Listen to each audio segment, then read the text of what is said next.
Sosok Makfirah mempelai wanita yang ditinggal kabur pengantin pria jelang menikah. Sosok Makfirah pengantin wanita yang ditinggal kabur pria di Polmon, Sulawesi Barat H-3 pernikahan terungkap.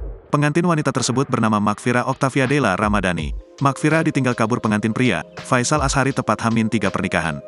Makfirah diketahui ternyata sudah lama berpacaran dengan Faisal. Namun tak disangka Faisal Ashari kabur jelang akad nikah sehingga digantikan oleh sang kakak, Ahmad Arsyah.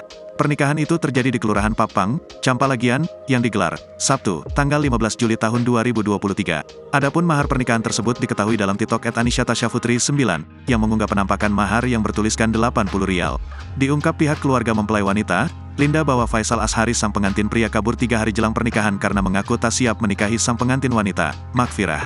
Karena dia belum siap menikah, lantaran masih mau sekolah, masih muda sekali juga, akhirnya kabur, sampai sekarang belum kembali, jelas Linda. Dilansir tribunsulbar.com, Kamis, tanggal 20 Juli tahun 2023. Kendati begitu, undangan pernikahan dari kedua pihak sudah tersebar sehingga digantikan oleh kakak ipar, Ahmad Arsyah. Lalu ini pihak keluarga laki-laki datang bilang digantikan saja sama kakaknya karena kabur, lanjut Linda. Sementara Faisal yang awalnya hendak dinikahkan belum kembali setelah kabur dari rumah. Faisal Ashari sangat muda dan masih duduk di bangku SMA. Linda juga mengatakan antara Faisal dan sepupunya tersebut masih sama-sama duduk di bangku SMA. Alasan mau menikah dengan kakak ipar ngaku sakit hati Makfirah siap menerima Ahmad, lantaran sudah sakit hati ditinggal kekasihnya. Kepala Desa Kenje, Alimuddin bahkan menyebut Makfirah dan keluarga besarnya tak ingin lagi melihat sosok Faisal, karena merasa dipermalukan. Alimuddin menyebut Makfirah mengaku sakit hati kepada Faisal karena ditinggal jelang pernikahan.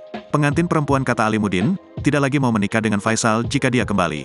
Perempuan lebih memilih Ahmad karena berpikir kalau Faisal ini sudah tidak lagi bertanggung jawab, kata Alimuddin dilansir tribunsulbar.com.